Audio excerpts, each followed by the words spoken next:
Right, sometimes things just don't work right. There's an LED light up there that's flashing. The rest of them are solid, but that one flashes off and on intermittently. So I'm going to take the cover off and see about strapping through some of the open LEDs that are causing this. Alright, I went in there and I tried to short out every one of the little LEDs in there to see if I can keep it from strobing. I just used a real pair of fine wires and kind of use them like tweezers with insulation, and the copper ends down there as a test probe. Anyway, I could not get it to quit flashing, so I snipped the wires that come from the transformer in there to the module, and then just taped them separately and stored it all back together and put some black tape over it and taped it, and that's what they're supposed to look like. That one's not doing any light over there, so we'll just have to see. I have liked these lights.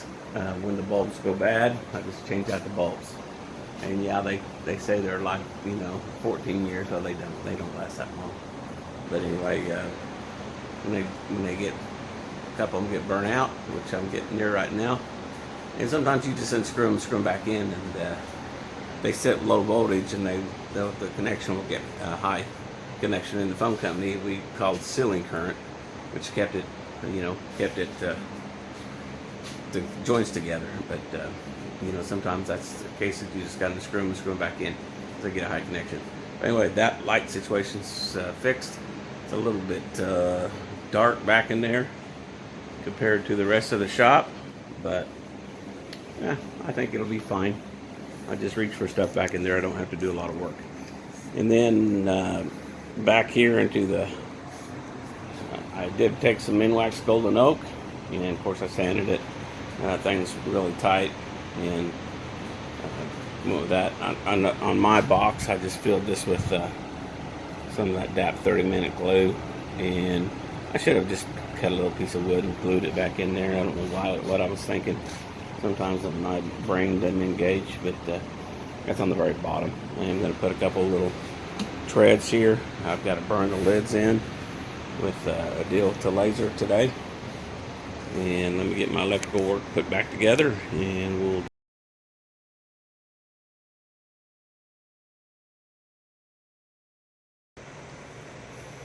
Alright, nothing like a little golden oak finish on that oak to really make it look really cool. And there's my pieces. So came out pretty nice looking. They're not perfect, but I wasn't going for perfection. I left little defects in. This one broke, of course, out of it. I should have just replaced that with a piece of wood, but I didn't. Anyway, it's coming out good. I'm waiting for this to dry up a little bit. I put on last night at 8 o'clock. Still a little bit tacky. I'm gonna let it dry a bit, and I'm going to carve in with a laser the totem, and we'll put that on there. And totem is part of the FCF. It's what you get when you get a buckskin name, and that identifies your stuff, your lodge. Okay, the dilemma. I've had this ever since I've had this. It didn't take me about a day before I realized I need to have some kind of a method to collect the chips off of that planer, and this actually does a good job of collecting them. It's just that if this lid isn't entirely sealed up, it will spew some out the sides. And I've thought about, okay, the footprint. As you notice, I'm in a small shop. I thought about the footprint. I looked at some littler ones, and when they're all done and said, they'll take as much room as this one. And so what I'm going to do is make a lid that has a frame that's attached to this, so that I can clamp it down and seal it tight. It'll come off there, and then it'll have a lid that sits on top for a little table, a work surface, so I can get some use out of it. But right now I've got to take this off and empty it because it's full of stuff, because I've been, using that.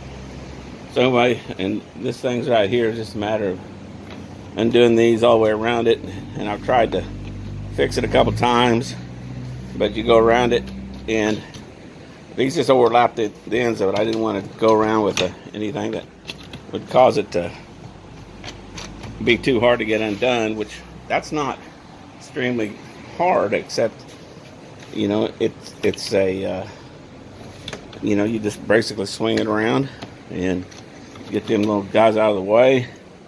Every time I look at it, I think, well, that's not that hard. But yet it's a, you know, it's not as easy as hitting a snap and pulling it off there. So, you know, there's that. And let me put that against the side right here.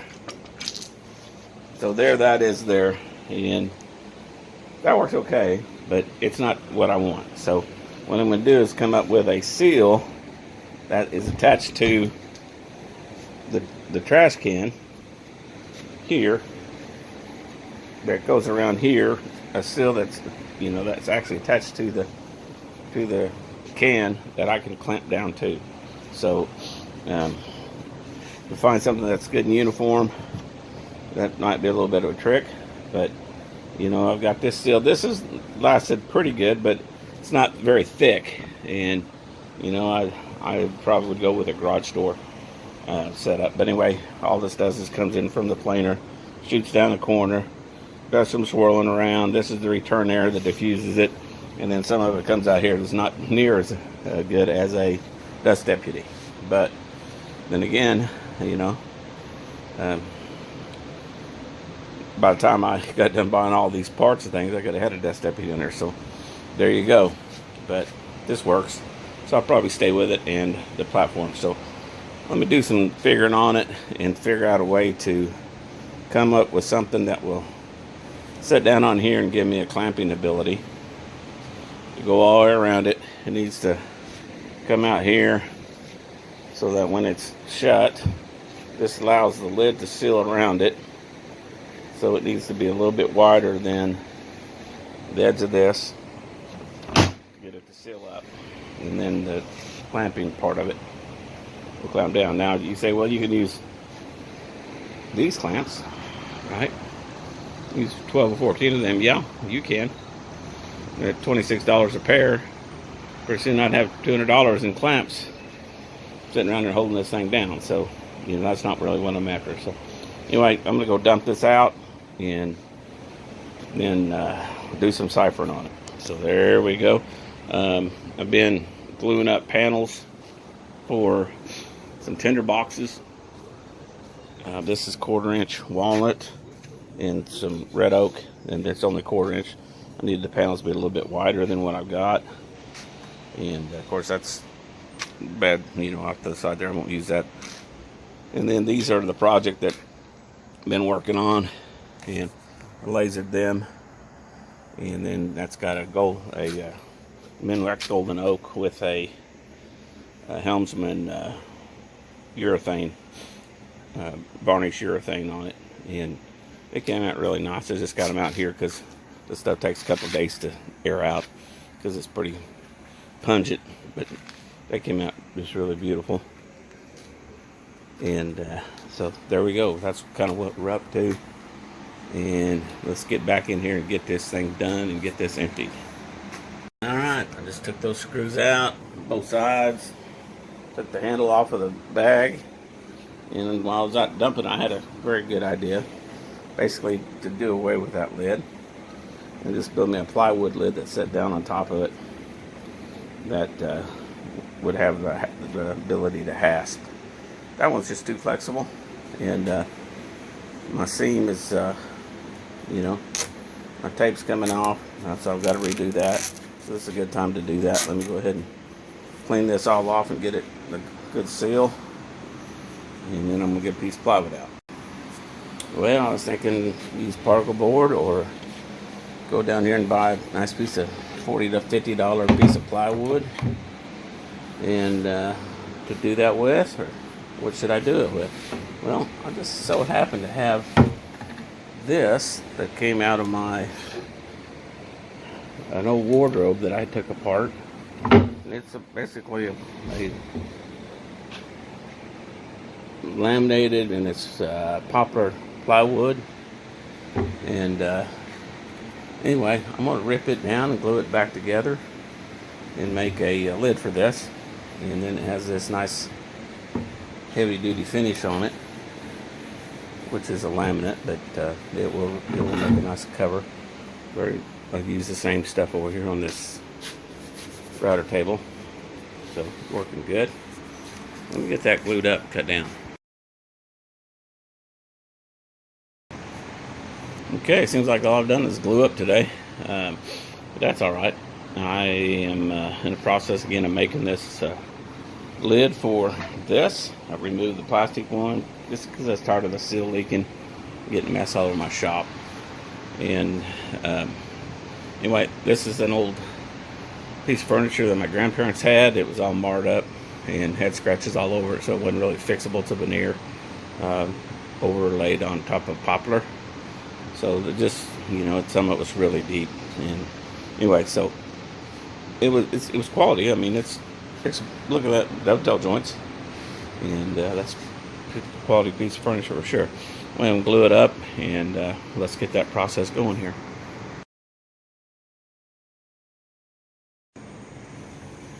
All right, there's another little glue up. That's all 1/4 inch oak and walnut. So that's coming together. I'm thinking I'm going to make some of the parts for this inside clamping part of this dumpster. I'm going to make it on some 1/4 inch or this 3/4 inch plywood. These are cutouts from I believe the kayak thing. So I've got a few more pieces of 3/4 inch, and I may use that as well. But I like plywood because it when it doesn't it just doesn't split, crack, and pull. It's a heck of a lot stronger. Anyway, so that's all glued up nice. I'll let that cure out for about an hour, and then take it apart and clean up the bottom side of it, and we'll be ready to go. This method of securing this pipe has worked real good. All I did is just did a typical cinch bag deal with one of them little push button deals to draw it up cinch, and then I slide it over the top of this little piece of silicone, and let me get that done. Okay, and then once that's done, I just take a piece of Velcro, it goes totally around it, and strap it up, and that pretty well keeps it on there. It doesn't come off there, and there's a lot of force that comes out of that thing right over there. And once he's sealed up, all right. Cleaning up on my stuff a little bit out here. It looking like it could rain out there, so I'm getting my stuff moved in and put away. So let's get that done.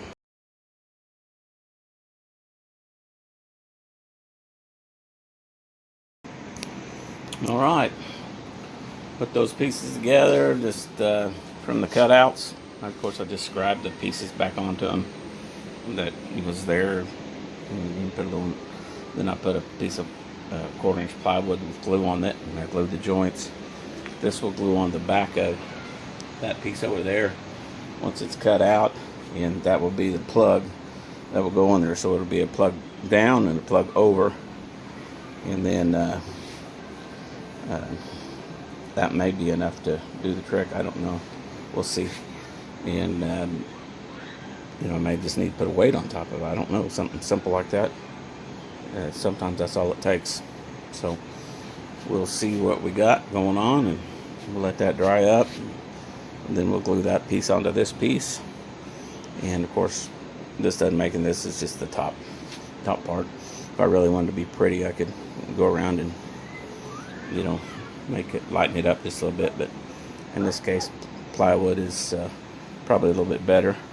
But anyway, that's just marking it out with a pencil from underneath and making it fit. And then when I got my two sides, then I just did my other two in between sizes and just tacked them on there with the pin nailer, and that acted as a little glue, real quick glue or clamp. And then we'll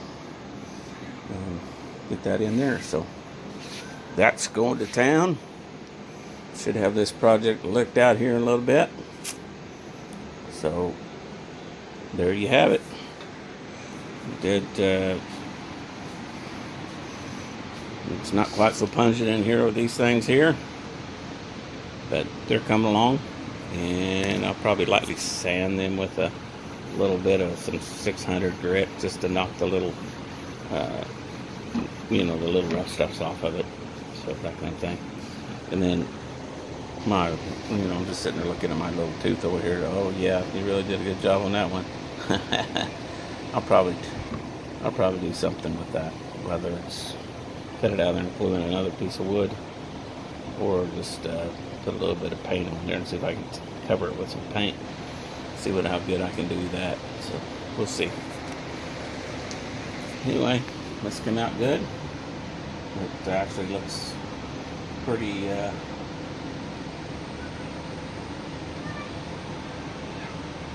good there. And that's a piece of barbed wire, and that's his totem. And everybody looks like they always go smiling face, so I put grin on there. So that's my sit name. Lots of fun today. Alright, I don't like to put anything to waste, so I decided to put my knobs and these back together. And what I'm coming up with this will slide up beside here. I'm going to turn this upside down because I don't have a hole in it. They'll slide up inside that pocket 3/4 inch, and then they'll come through here and they'll draw a hole. We'll draw this up, so I'll be able to drill it for the lid, and we'll have that out like that. So that's kind of what I've got doing. I think I'll recess the knobs down in the top of that over there. That's full inch. So I was thinking about maybe recessing the knobs down in there. And I don't know. I could probably drop them down to about 3/8. So we'll see. Maybe not. Alright. Those work good. Basically, I just trimmed down my other knobs that was in there and repurposed these. They just snap up in there like that, pretty much stay in there. And I'll probably put a dab of glue in there to hold them in there so that they stay there. And then the top part will be held in by knobs. Of course, it gets glued to this thing here, and we'll find out if I need a gasket on there or not. We may, so if we do, that's fine. Anyway, there they are, and they just had little trusses in there that fit in there, so I just basically cut them to fit in there, so that worked out really well. And this set up, and that should be getting set up over there so I can go to cutting on it. And then we'll have this project done. There we go. My hardware left over. Made these knobs about 4 years ago. Most of them held up pretty good. I do have one knob that doesn't. I do have one knob that's missing, so I don't know what happened to it. But between the spacers and all, so there we go there.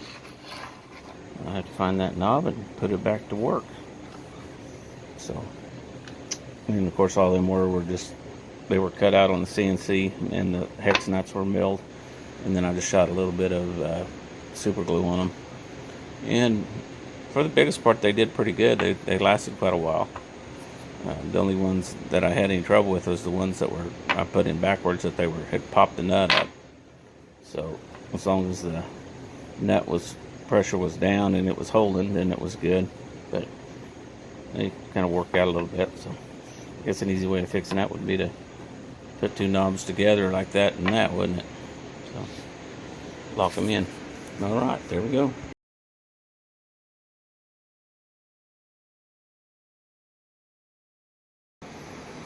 Alright, that looks better. Just trim them off, flush. The bolts down in the corner so they can get a little bit off of there. Anyway, I think I'll leave that on there. That'll give me some stops for stuff to stay put. Anyway, there they are. That's the unit. Works good. We'll try it. Make sure it seals up. Alright, got the hatches on, got them lasered out, Got them ready to go.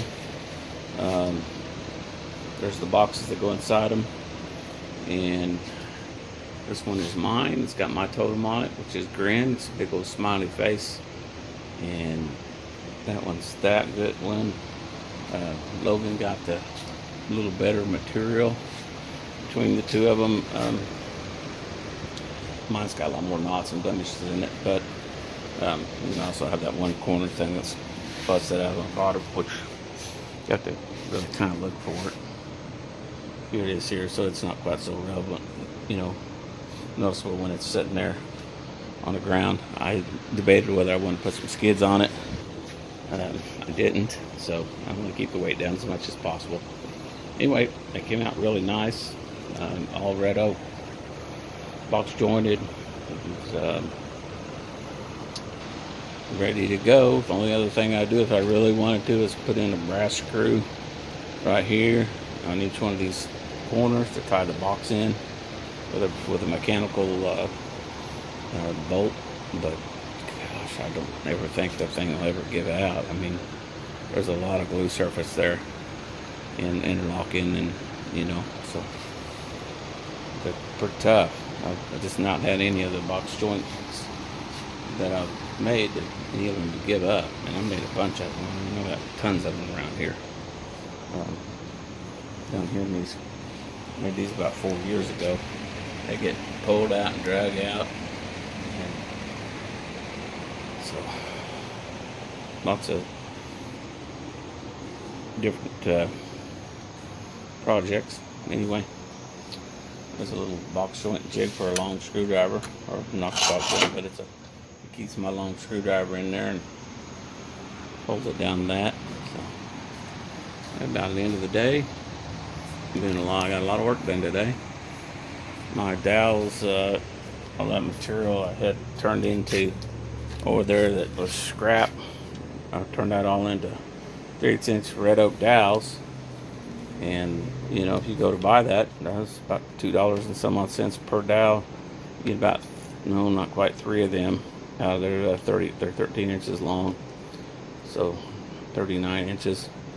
So 30, I don't know if they sell them in the 4 foot, but anyway, there's quite a few $2 bills in there.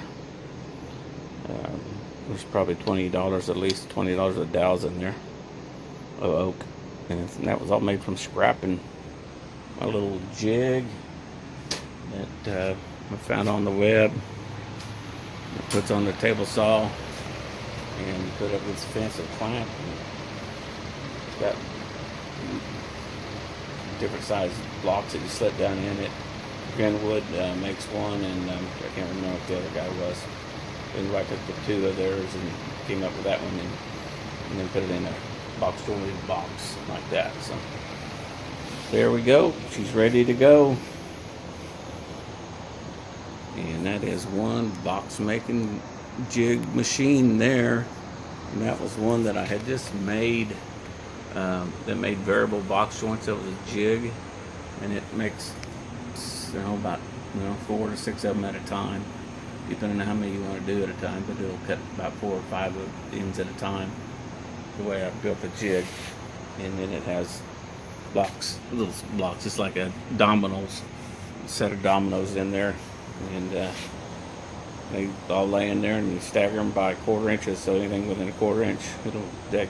But I've only used the thing just a couple times before I got the CNC, and the CNC just makes them perfect every time. 6 sides, they all fit. Can't beat it. And there we go. Glad to get that project done, and I'll be glad to put that to use, see how that works out.